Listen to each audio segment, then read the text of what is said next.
काल का हर हर महादेव। आज बात करते हैं हवन किस प्रकार किया जाता है, हवन के क्या नियम होते हैं और हवन से क्या फायदे होते हैं। अग्निदेव जो है उनको शास्त्रों में जगत के कल्याण का माध्यम माना गया है। जो भी हमारे द्वारा हवन में आहुतियां डाली जाती हैं, जो भी हम भोग देते हैं हवन में, वो अग्निदेव ही देवी देवताओं तक पहुंचाते हैं, जिससे कि देवगण तृप्त होते हैं और हवन करने वाले व्यक्ति की कार्य सिद्धि करते हैं। जिस कार्य के लिए भी हवन वो करते हैं, उसका वो कार्य बनाते हैं। तो हवन इससे किया जाता है, कोई भी जन्म है, मृत्यु है, कोई भी 16 संस्कार है, कोई भी आप सिद्धि साधना करते हैं, कोई अनुष्ठान करते हैं, कुछ भी बिना हवन के पूर्ण नहीं होता है। हवन 2 प्रकार से होते हैं, एक होता है वैदिक और एक होता है तांत्रिक। आप हवन वैदिक कराएं या तांत्रिक कराएं, दोनों प्रकार के हवनों को कराने के लिए आपको हवन कुंड की वेदी और भूमि का निर्माण करना अनिवार्य होता है, जरूरी होता है। शास्त्रों के अनुसार वेदी और कुंड हवन के द्वारा निमंत्रित देवी देवताओं की तथा कुंड की सज्जा की रक्षा करते हैं, इसलिए इसे मंडल भी कहा जाता है। हवन कुंड जब भी बनाया जाता है, हवन कुंड में 3 सीढ़ियां बनाई जाती हैं, जिन्हें मेखला कहा जाता है। हवन कुंड की तीनों सीढ़ियों का रंग अलग-अलग होता है। जो पहली सीढ़ी होती है उसका रंग सफेद होता है, दूसरी का लाल होता है, तीसरी जो कि अंतिम सीढ़ी होती है उसका रंग काला होता है। ऐसा माना जाता है कि हवन कुंड की तीनों सीढ़ियों में 3 देवताओं का वास होता है। हवन कुंड की पहली सीढ़ी में विष्णु भगवान का वास होता है, दूसरी सीढ़ी में ब्रह्मा जी का वास होता है और तीसरी और अंतिम सीढ़ी में शिव जी का वास होता है। तो जब भी हवन करते हैं, जो हवन करते वक्त आहुति डालते वक्त हमारे हाथ से जो सामग्री कई बार गिर जाती है, उसको हमें वापस हवन कुंड में नहीं डालना होता है। जब भी आमतौर पर हवन किया जाता है तो हवन सामग्री का कुछ ना कुछ अंश जरूर नीचे गिरता है। कई लोग क्या करते हैं, जब हवन पूरा हो जाता है वो सामग्री उठा करके सारी की सारी हवन कुंड में डाल देते हैं, जो कि गलत है। ऐसा करना वर्जित है। हवन कुंड की ऊपर की यानी कि पहली सीढ़ी में अगर कोई सामग्री गिर जाती है, उसे तो आप हवन कुंड में दोबारा डाल सकते हैं, लेकिन इसके अलावा जो बाकी 2 सीढ़ियां रहती है, उन पर किसी तरह की कोई भी हवन सामग्री गिरती है, वो नहीं डाली जाती है। वो सामग्री आपकी वरुण देवता का हिस्सा होती है और वो वहां गिरने से ही उनको अर्पित हो जाती है। अब जो हवन कुंड है, वैदिक और तांत्रिक हवन कुंड है, इसमें कुछ यंत्रों वैदिक हवन कुंड नॉर्मल बनता है, लेकिन अगर तांत्रिक हवन कुंड आप बना रहे हैं तो इसमें कुछ यंत्रों का प्रयोग किया जाता है। तांत्रिक हवन करने के लिए आमतौर पर या तो ट्रायंगल त्रिकोण कुंड का प्रयोग किया जाता है, अ, उसके लिए ट्रायंगल ही चलता है। हवन कुंड के कुछ नियम होते हैं, कुछ प्रकार होते हैं, किस प्रकार से कुंड बनता है। कई लोग ट्रायंगल बनाते हैं, तो कोई स्क्वायर बनाते हैं, कई अष्टकोण बनते हैं। तो उनका आहुतियों का हिसाब होता है, कितनी आहुतियां डालनी है, कितने फुट का क्या होना है। तो वो सब मैं आपको अभी पढ़ने की जरूरत नहीं है, मैं आपको सामान्य तरीके से किस तरीके से करना है वो मैं आपको बताती हूँ।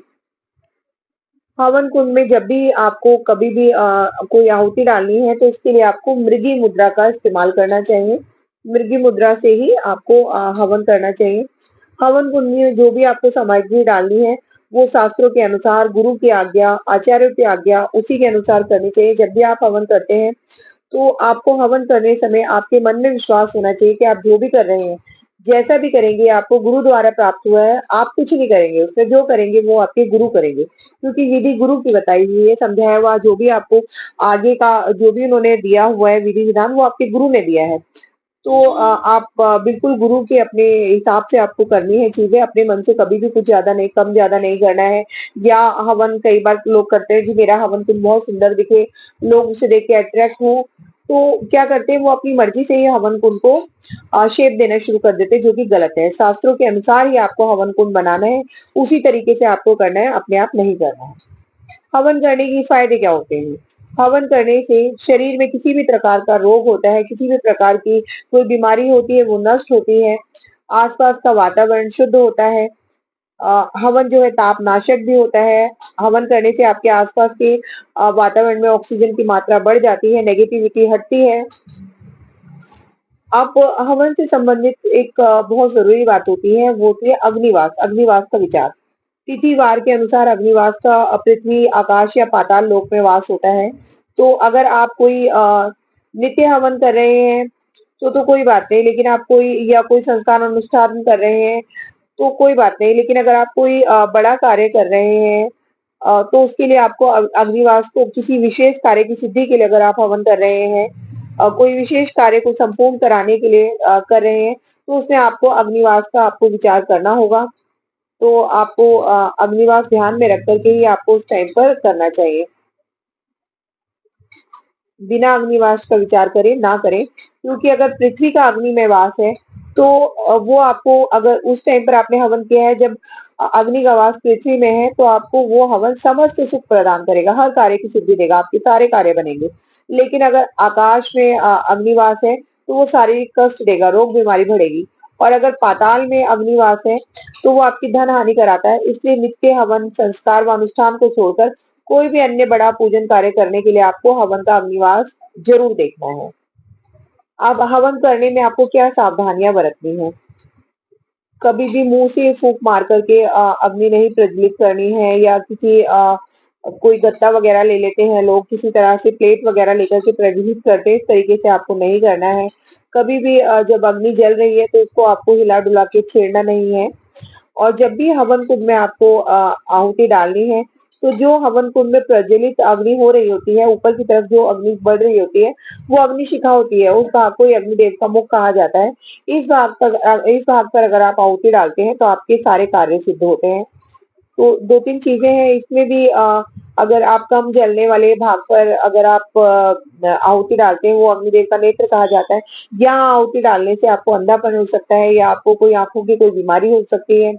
जहाँ से बहुत ज़्यादा धुआँ निकल रहा होता है, तो वो नासिका बोली जाती है अग्निदेव की, यहाँ पर अगर आप आहुति डालते हैं तो आपको मानसिक कष्ट पहुँचता है। तो इनमें 2-4 चीज़ें आपको बहुत ध्यान रखने की है। जहाँ से अग्नि अच्छी प्रज्वलित हो रही है, जो अग्निमुख हो वहीं पर आपको आहुति देनी है। अब आपको इसमें सामग्री क्या लेनी है? अगर आप कोई एक सामान्य तरीके से हवन कर रहे हैं, तो आपको क्या करना है, बाज़ार में जो अच्छी क्वालिटी की हवन सामग्री मिलती है, वो सामग्री ले लें। उसी के अंदर आप थोड़े गेहूँ, जौ, चावल, तिल, बूरा, चीनी, कपूर, घी, पंचमेवा ये सब मिला सकते हैं। और अगर आप कोई विशेष साधना कर रहे हैं, तो उसमें कुछ अलग तरह की सामग्री मिलाई जाती है। जैसे कमलकट्टा, बच, फूट, इंद्रजौ, ये सारी सामग्री आपको मिलानी है। तो आपको क्या करना है, ये सारी चीजें आपको इकट्ठी ले लेनी है, थोड़ा-थोड़ा, थोड़ी-थोड़ी मात्रा में लेकर के, जो आप हवन सामग्री बाजार से खरीद के लेके आए अच्छी क्वालिटी वाली, उसके अंदर आपको सारा-सारा सामान थोड़ा-थोड़ा मिला देना है। उसके बाद आपको क्या करना है, आपको थोड़ा-सा एक छोटा उपले का टुकड़ा आप आधा रख सकते हैं उसके अंदर, वो आप रख कर के उसके अंदर आपको थोड़ा कपूर डाल देना है। एक जोत आपको घी में भीगी हुई उस उपले के टुकड़े के ऊपर डाल देनी है।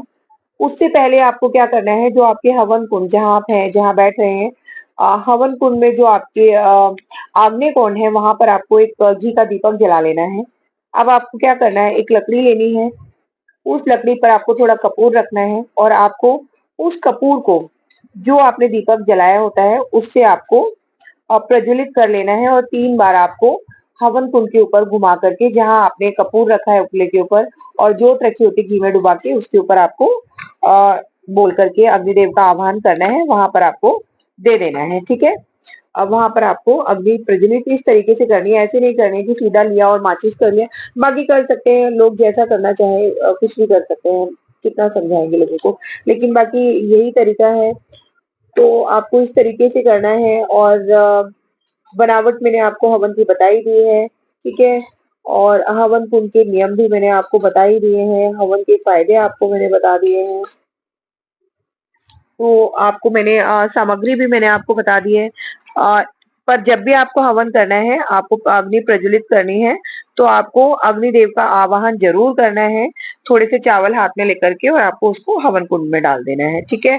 जब भी हवन करना है आपको मृगी मुद्रा से करना है, जिसमें कि आपको दाएं हाथ की मध्यमा और अनामिका उंगली को जोड़कर अंगूठा मिला करके तब आहुति देनी है। सर्वप्रथम आपको अपने गुरु मंत्र से आहुति देनी चाहिए। जो भी 3, 5, 7, 11 जैसा आप कर सकते हैं वो कर सकते हैं। उस तरीके से दे सकते हैं। फिर उसके बाद आता है कि आपको मंत्र क्या बोलने हैं। जब आप हवन करें तो आपको क्या मंत्र बोल करके आपको देनी है आहुतियाँ। पहले आपने सबसे पहले गुरु मंत्र की आहुति दे दी है। मैं आपको एक सामान्य हवन करने का तरीका बता रही हूँ। गुरु मंत्र से हवन देने के बाद आपको बोलना है ओम रिद्धि सिद्धि सहिता शिवन महागणाधिपतये नमः स्वाहा। इस मंत्र से आपको 3, 5, 7 जितनी आहुति देना चाहते हैं आप दे सकते हैं। इसके बाद आपको ओम श्री इष्ट देवताय नमः स्वाहा ये आहुति देनी है। फिर आपको कुल देवताय नमः स्वाहा, फिर सर्वेभ्यो पितृभ्यो नमः स्वाहा, ओम ग्राम देवताभ्यो नमः स्वाहा, स्थान देवताभ्यो नमः स्वाहा, सर्वेभ्यो लोकपालभ्यो नमः स्वाहा, सर्वेभ्यो दिक्पालभ्यो नमः स्वाहा, ओम नवग्रह नमः स्वाहा। आप ऐसे भी बोल सकते हैं, नवग्रह के लिए एक ही आहुति में दे सकते हैं, या फिर आप अलग अलग से आप नवग्रह की आहुति देना चाहते हैं तो उसके लिए आपको क्या करना है, पहले ओम सूर्याय स्वाहा, ओम सोमाय स्वाहा, ओम भौमाय स्वाहा, ओम बुद्धाय स्वाहा, ओम गुरुवे स्वाहा, ओम शुक्राय स्वाहा, ओम शनिश्चराय स्वाहा, ओम राहुवे स्वाहा, ओम केतुवे स्वाहा। आप ऐसे कह के भी अलग अलग से भी नवग्रह के प्रति आप आहुति दे सकते हैं। फिर आपको ओम सचिप्रेन्द्रभ्यम नमः स्वाहा, ओम श्री लक्ष्मी नारायणभ्यो नमः स्वाहा, ओम श्री उमा महेश्वरभ्यम नमः स्वाहा, ओम श्री वाणी हिरण्यगर्भभ्यो नमः स्वाहा, ओम श्री मात्र पितृचरणे कमलेभ्यो नमः स्वाहा, ओम सर्वेभ्यो देवताभ्यो नमः स्वाहा, ओम सर्वेभ्यो ब्राह्मणभ्यो नमः स्वाहा, ओम सर्वेभ्यो ऋषिभ्यो नमः स्वाहा, ओम रिद्धि सिद्धि सहिता श्रीमन महागणपतये नमः स्वाहा। ये आप इतनी आहुतियां देकर के, इतने मंत्रों द्वारा आप आहुति देके एक सामान्य हवन कर सकते हैं। इसके बाद आपको इतना इतना करने के बाद जो आपका मूल मंत्र है उसका आपको हवन करना है। मूल मंत्र से जितना आपने जो भी जाप किया है उसका जो भी दशांश करना है या जैसे भी करना है आप जाप करते हुए आहुति दे सकते हैं। आप गिनती करने के लिए माला को बाएं हाथ में लेकर के घुमा सकते हैं, बीच बीच में घी की आहुति भी दे सकते हैं। तो फिर उसके बाद जब आपको पूर्ण आहुति देनी है तो आपको एक सूखे गोले में घी लगाकर थोड़ा काट के उसके अंदर हवन सामग्री या पंचमेवा या आप चाहे तो मिठाई आप उसमें डाल सकते हैं। ये आपको करके भर के सामग्री आपको और कलावे से आपको गोले को लपेट देना है। फिर जब आपका हवन संपूर्ण हो जाता है तो उसके बाद आपको मंत्र बोलना है, ओम पूर्ण वेद पूर्ण आहुति पूर्ण आगम अलख सुख श्रीम ह्रीम स्वाहा बोल करके कुंड में डाल देना है। और जो भी आपके पास हवन सामग्री बची हुई है वो सारी आपको उसी टाइम डाल देनी है। और घी भी खड़े होकर के आपको ऊपर से जैसे डालते हैं धार बना के ऐसे डालना है। ये एक सामान्य हवन हो गया है। आप वहीं खड़े होकर के परिक्रमा कर सकते हैं, प्रार्थना कर सकते हैं, गलती की क्षमा मांग सकते हैं। और अगर आप ज्यादा अच्छी तरीके से आप हवन समझ के करना चाहते हैं तो अपने गुरु के साथ रह के भी कर सकते हैं। और फिर आपको क्या करना है, आपने पहले संकल्प किया, एंड में जब आप हवन करके आप जब हवन आपका हो जाएगा तो आपको हवन का भी समर्पण आपको जो आपके मुख्य देवी देवता है, इष्ट देवी देवता है या आपके मंत्र के देव हैं जिनके लिए आपने ये अनुष्ठान या हवन किया है उनको दे देना है, संकल्प करके करना है। उसके बाद आपको क्या करना है, जब भी हवन करके आपको उठना है तो आपको अपने आसन के नीचे थोड़ा जल लेकर के और अपनी आंखों से 3 बार लगा लेना है। ये आपको आप ज्यादा नहीं को बोल सकते तो सिर्फ इंद्राय नमः भी बोल सकते, नहीं तो बस ऐसे ही 3 बार आप आंखों से जल लगा लें, वरना आपने जो भी हवन किया जो भी आपने पूजन पाठ किया वो सारा का सारा क्रेडिट जो है इंद्रदेव ले जाएंगे, कुछ आपको मिलने वाला नहीं है। अब कुछ छोटी मोटी जानकारी मैं बता देती हूँ कि अगर आप शहद और दूध और खीर से जो हवन करते हैं वो आप शांति कर्मों में कर सकते हैं। लक्ष्मी प्राप्ति के लिए आप चाहें तो खीर से हवन कर सकते हैं, उसमें थोड़ी आपको घी की मात्रा बढ़ानी होगी। और अगर आप चाहें तो केवल कमल गट्टे और घी से भी धन प्राप्ति के लिए हवन किया जाता है, जिसमें कमल गट्टे जो है वो पुरुष डालें और जो उनकी वाइफ होंगी वो घी की आहुतियां दें, तो ये लक्ष्मी प्राप्ति के लिए किया जाता है। अगर विद्वेषण के लिए आप हवन कर रहे हैं तो इसमें राई, नमक, काली सरसों, लाल मिर्च, तेल आदि से ये हवन होता है। इसमें उल्लू और कौवों के पंखों का प्रयोग भी विद्वेषण के हवन में किया जाता है, लेकिन ये सब में आपको जाने की जरूरत नहीं है। ठीक है।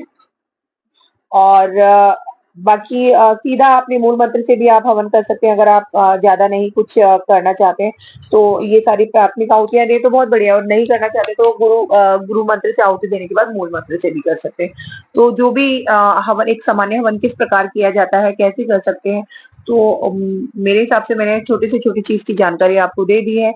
आप चाहे तो आप कर सकते हैं, कभी भी आप हवन करके कर मतलब कोई एक विशेष दिन भी अगर आप चाहें तो आप कर सकते हैं, इसको करने की कोशिश कर सकते हैं, प्रैक्टिस के लिए भी कर सकते हैं। बाकी करेंगे तो आपको फल बहुत अच्छा मिलेगा, सब कुछ अच्छा लगेगा और 1-2 बारी करने से ही आपको मंत्र याद हो जाएंगे। कोई बहुत बड़ा मंत्र याद करने का यहाँ पर टॉपिक नहीं है। तो मुझे लगता है अब आपको मेरे द्वारा दी गई हुई जानकारी समझ आ गई होगी। तो आप समझिए और कीजिए। जय माँ कालका, हर हर महादेव।